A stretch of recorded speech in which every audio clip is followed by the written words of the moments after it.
El tema de neoplasias del sistema nervioso central, abordaje integral, nos da oportunidad de escoger. Es tan amplio que podemos escoger parte de lo que formaría su tema.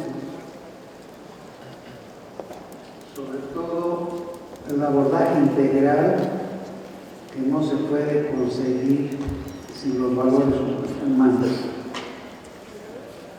El desarrollo tan impresionante de la tecnología que nos ha permitido llegar hasta ahora con nuevas técnicas, nuevos abordajes, nuevas ideas, nuevas innovaciones en la neurocirugía, no se puede hacer sin tener en cuenta los valores humanos. Por el problema tan grande al que nos estamos enfrentando actualmente del ejercicio de la medicina deshumanizada. Voy a hacer una introducción a manera de reconocimiento hacia los pioneros que nos permitieron llegar hasta ahora. Detrás de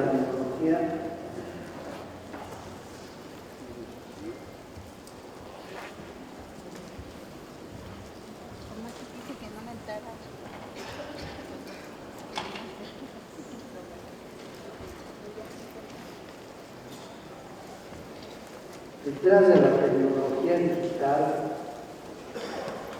de las nuevas ideas, de las nuevas técnicas que han permitido un desarrollo sorprendente de la neurocirugía, está el factor humano con todos sus valores. Es importante señalar el antecedente histórico que en cualquier país quedó establecido por quienes fundaron, impulsaron e innovaron la práctica de la neurocirugía. En México, el nombre del doctor Clemente Robles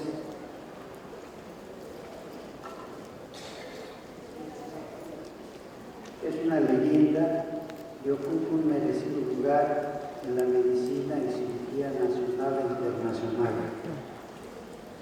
Nació el 18 de agosto de 1907 en San Cristóbal de las Casas, Chiapas.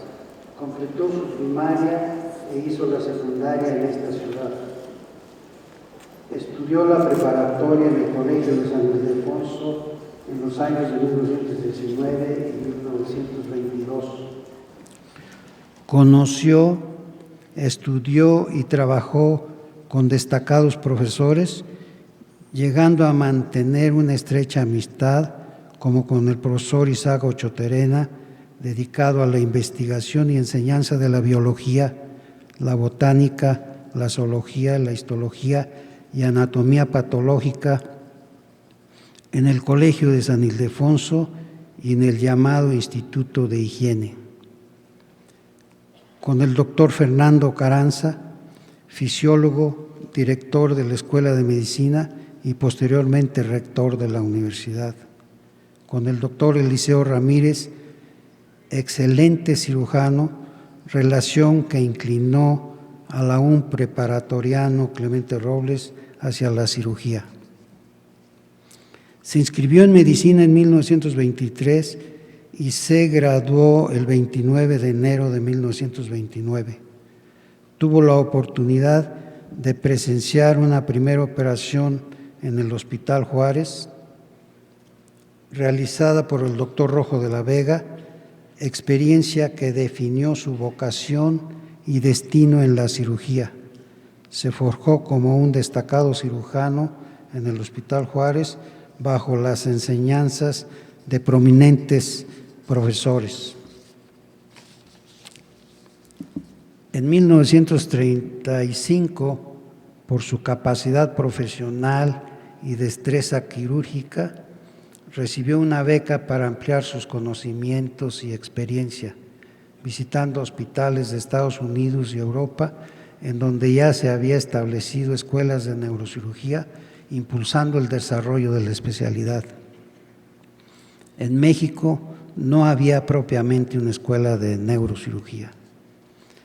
Salió de México en noviembre de 1935. Ya tenía una invitación previamente para conocer la Clínica Mayo en Rochester, Minnesota.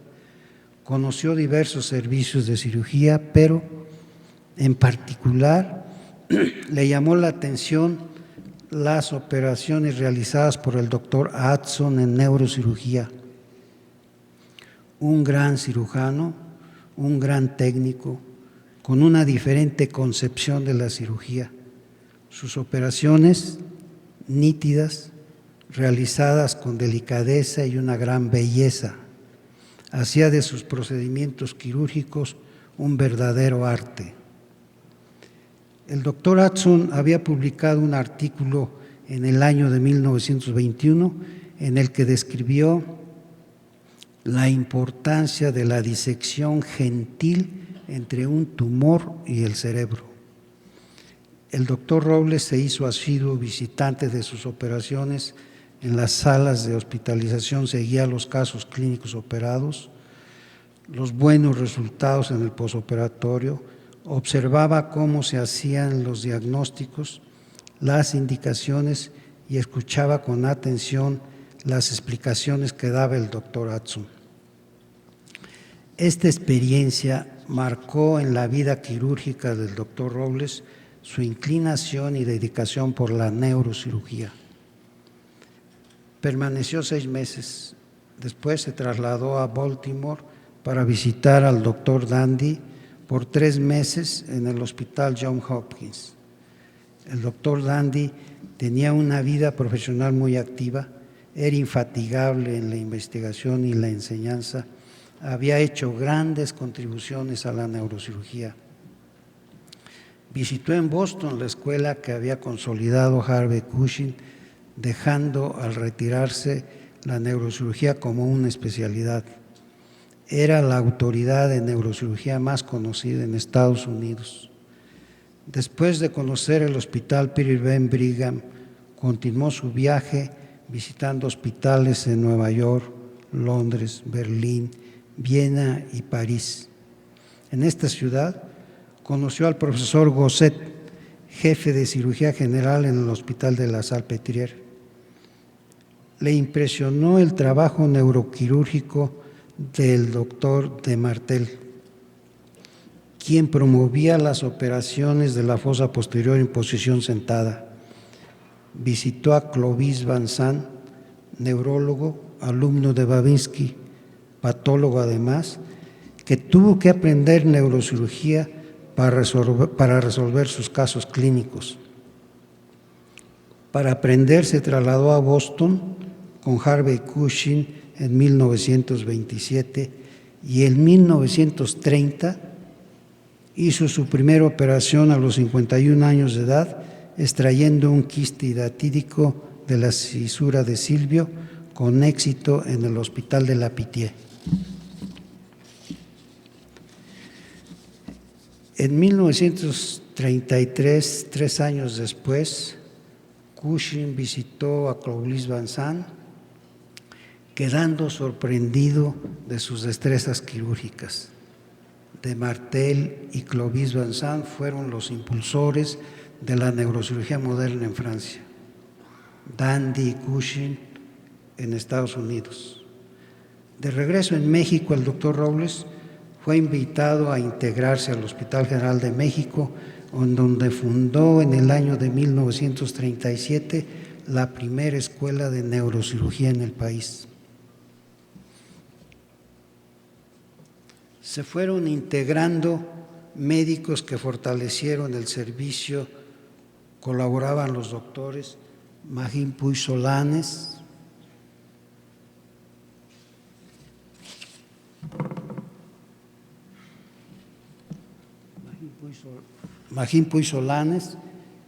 que fundó la Escuela de Oftalmología en México, el doctor Isaac Costero, que impulsó la anatomía patológica, el doctor Clemente Robles, fundador del servicio de neurocirugía, el doctor Gamboa Acosta, que siguió impulsando la neurología clínica, y el doctor Coqui, la radiología.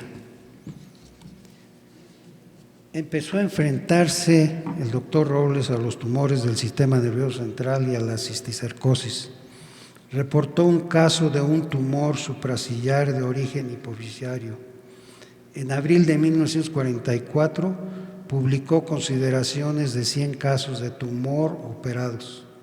Describió el cuadro clínico de la cisticercosis del cuarto ventrículo, un absceso amibiano en el cerebro, tuberculosis del encéfalo, posibilidades quirúrgicas de la epilepsia, quiste coloide del tercer ventrículo, comunicación de un caso quirúrgicamente curado.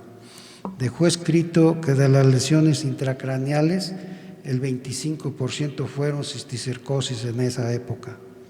La lobotomía prefrontal en los dolores intratables, tratamiento de las malformaciones arteriovenosas por embolización con músculo.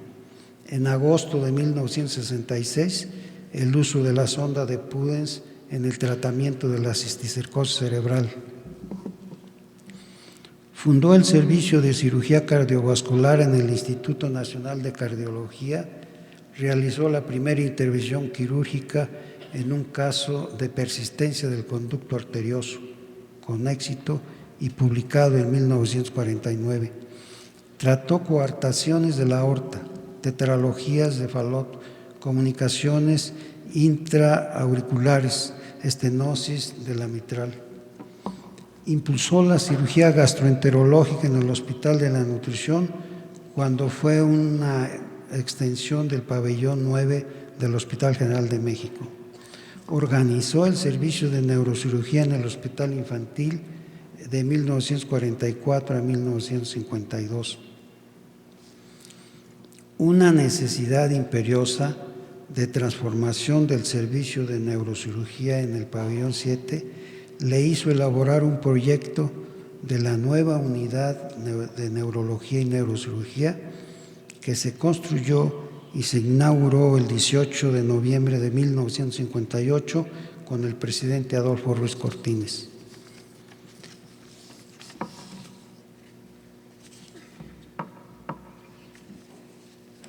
Esta fotografía es del doctor Clemente Robles en el Cañón del Sumidero, en su estado Chiapas.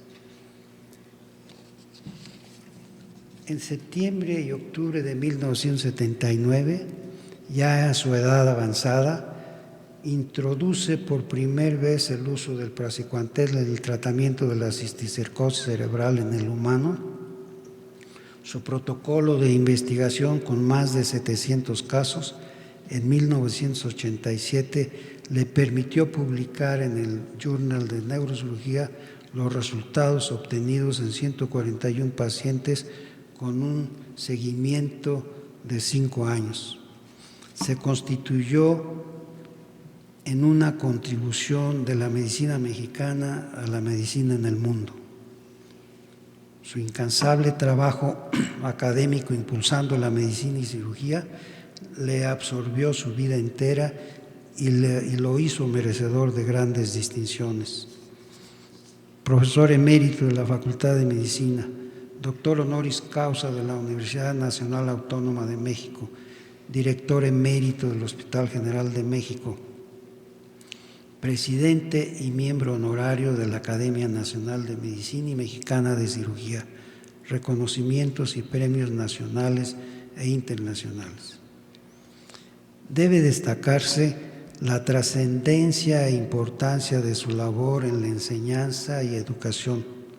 Supo transmitir interés y responsabilidad profesional con su ejemplo. Despertó la vocación de los jóvenes por especialidades quirúrgicas, en particular la neurocirugía.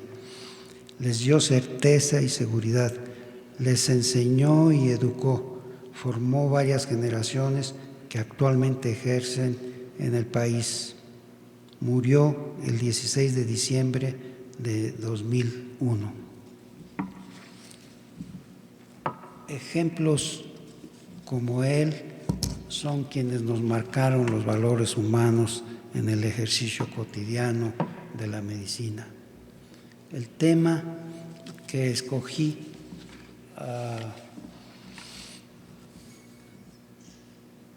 cirugía craneofacial porque probablemente es el área de la neurocirugía que se ha visto mayormente transformada por los adelantos de la tecnología. La tomografía, la resonancia, hicieron que tumores de la base del cráneo que eran inabordables, inaccesibles, actualmente puedan tratarse. Dentro de las neoplasias que nos ha tocado tratar, las menciono en esta lista, entre lesiones benignas y malignas, como el mucosele, el nasoangiofibroma juvenil, papilomas, adenoma pleomorfo, meningioma, hemangiopericitomas, displasias fibrosas, schwannomas, carcinomas, sarcoma osteogénico, cordomas, condrosarcomas, raudomiosarcomas, linfomas, fibrohistiocytomas, plasmocitomas, neuroblastoma olfatorio, tumor de células gigantes, melanomas, glomus yugular. Probablemente de los casos más malignos y que representan una tragedia en el tratamiento con pacientes de esta patología son los melanomas y desde luego los glioblastomas multiformes.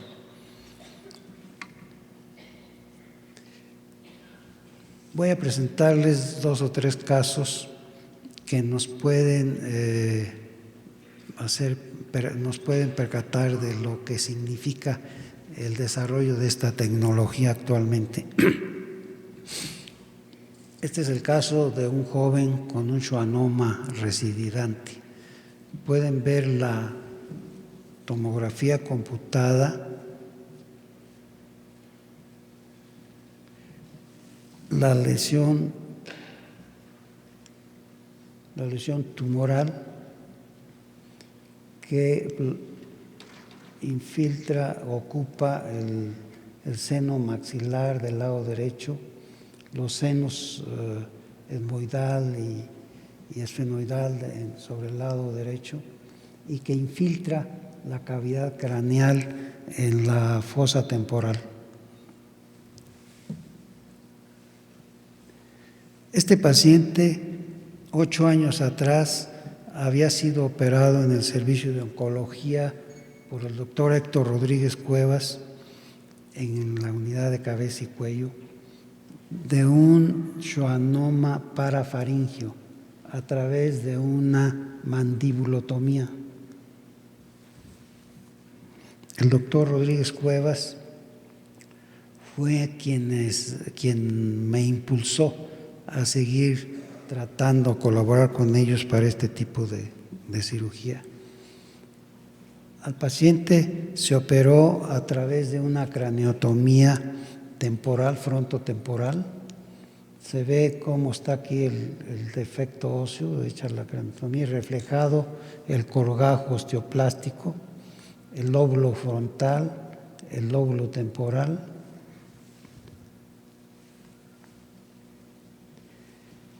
Es necesario la resección del maxilar para poder abordar la lesión, primero a través de la craneotomía, hacer el camino y facilitar el abordaje de los cirujanos oncológicos, quienes resecan la lesión a través de una incisión de Weber-Ferguson en el lado derecho de la nariz.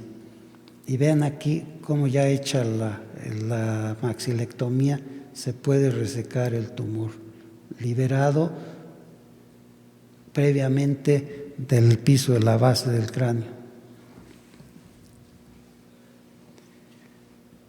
Ya resecado el tumor, se empaca el defecto quirúrgico y se coloca una prótesis transitoria para detener el empaque y hacer hemostasia.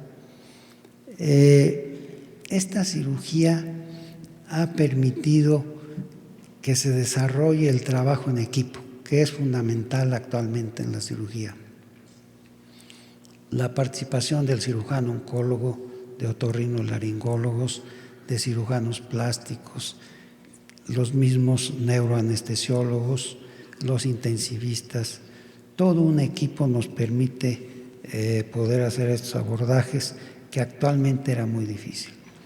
No es común esta patología, no se ve frecuentemente en el ejercicio cotidiano y es un trabajo que se hace institucionalmente. Después de la intervención en el posoperatorio inmediato y semanas después, vean el defecto en el paladar que quedó y la falta de las piezas dentarias de este lado derecho. Meses después sigue estando el defecto, ya mejor cicatrizado. Este es el trabajo con prótesis, el departamento en el servicio de maxilofacial en el Hospital General que realizan este trabajo, nos permite rehabilitar a los pacientes. Y vean el paciente rehabilitado con su prótesis ya definitiva, joven, estuvo en condiciones de poder reintegrarse a sus estudios en la preparatoria en Chiapas.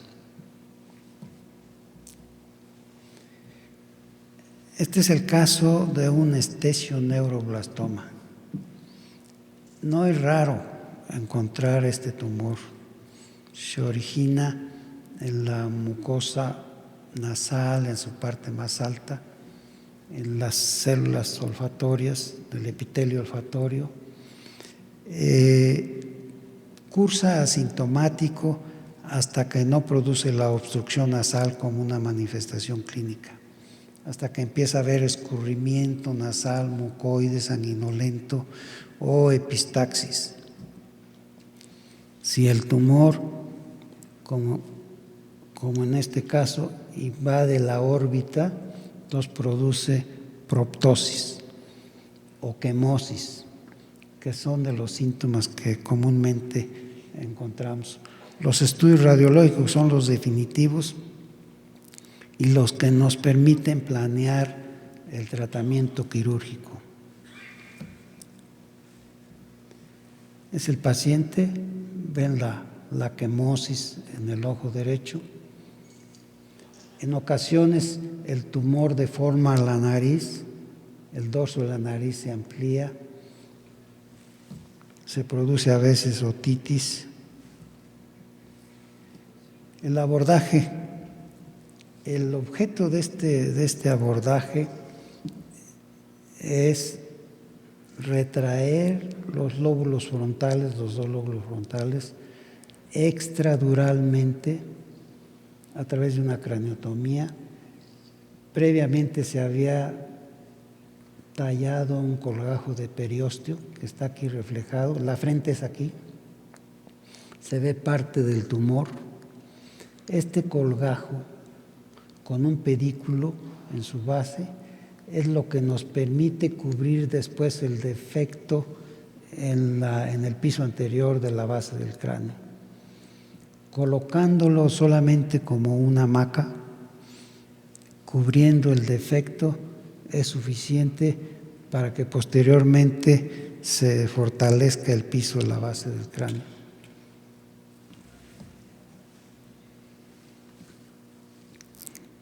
Aquí se ve con un separador, estamos desplazando hacia atrás los dos lóbulos frontales y al fondo el defecto que producía el tumor. Después de este tiempo interviene el cirujano oncólogo, los neurocirujanos del equipo, por la vía facial y se reseca fácilmente la lesión.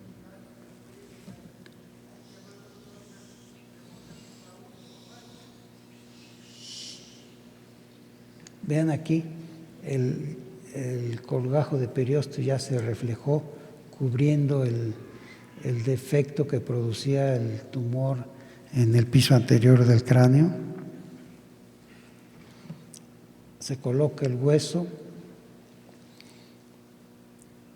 En el posoperatorio, la resección del esthesioneuroblastoma se hizo a través del paladar. Se suturó el paladar. En el posoperatorio ya cicatrizado había todavía un pequeño orificio que si no se cubre con una prótesis, los líquidos al tomarlos se pasan a la nariz. Esta es la prótesis para cubrir el defecto en el paladar. Esta es la prótesis ya colocada. Y es el paciente después de la operación, recuperado. Posteriormente nos apoyamos en el tratamiento de radioterapia y quimioterapia y pueden tener un pronóstico muy favorable. Y este es el caso de un joven con un sarcoma. Ven en la tomografía el tumor invadiendo la fosa temporal, invadiendo los senos etmoidal y esfenoidal.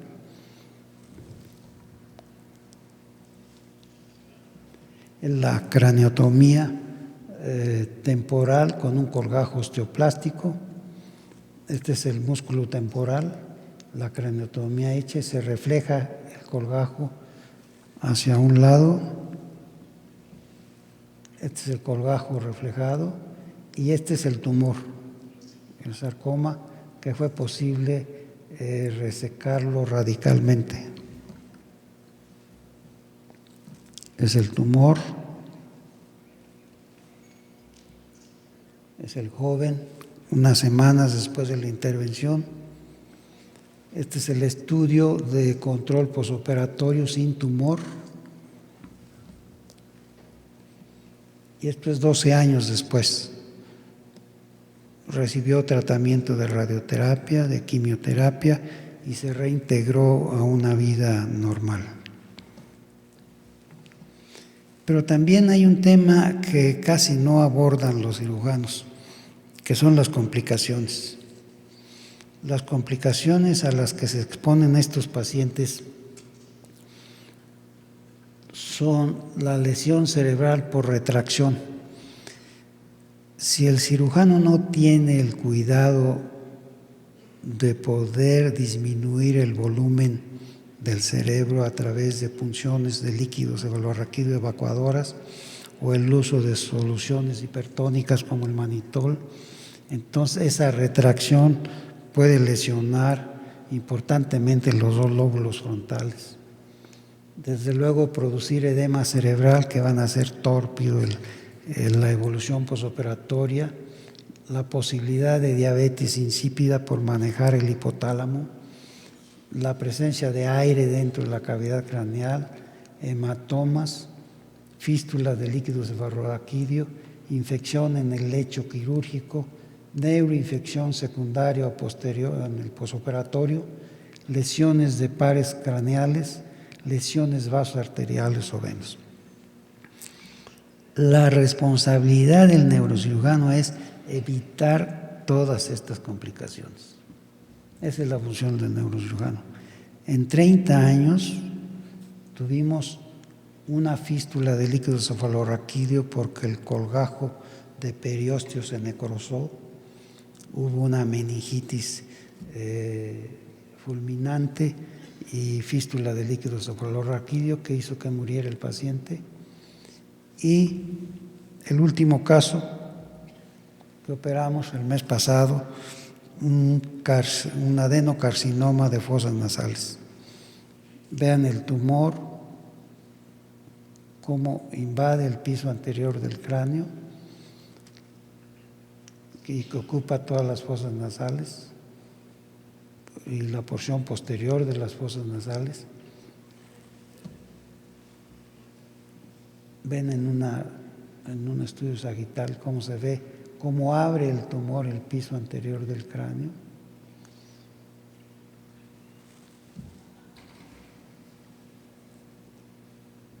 igual una incisión coronal, se refleja el colgajo cutáneo junto con el colgajo de periósteo. Este es el defecto en el piso anterior del cráneo después de resecar el tumor. A través de una ritnotomía lateral derecha, el cirujano oncólogo extrae el tumor.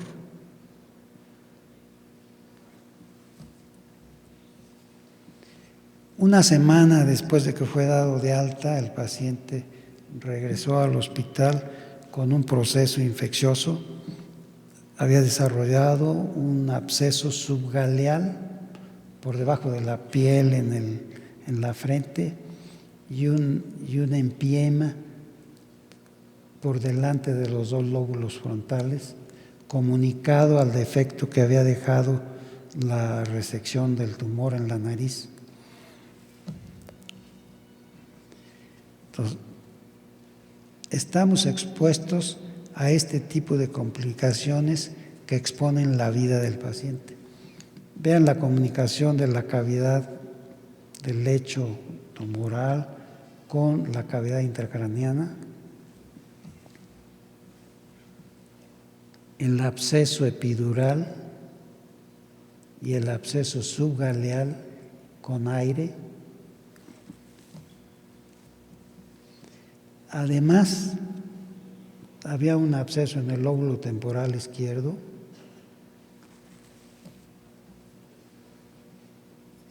En el absceso. Al paciente lo tuvimos en hospitalización cerca de 2 meses, tratado intensivamente con antibióticos. Escherichia coli fue el responsable.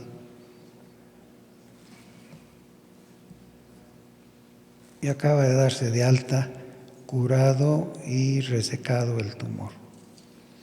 Bueno, pues es a través de estos casos que queríamos mostrarles el campo que se está abriendo en la neurocirugía gracias a los adelantos tecnológicos tan importantes que estamos teniendo, pero que tienen que ir junto a un ejercicio profesional con los valores humanos, considerando a la persona como paciente. Muchas gracias.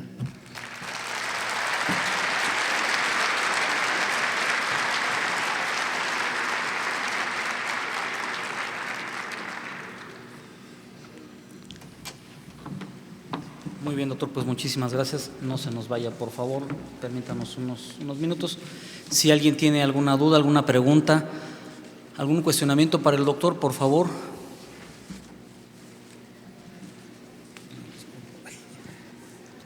Todo muy tranquilo. Pues bien, muchísimas gracias al doctor. Doctor, queremos que por favor nos reciba su reconocimiento y un presente de parte del Laboratorio Médico Chopo. Gracias, doctor, muy amable por estar acá con nosotros. Muchas gracias a todos.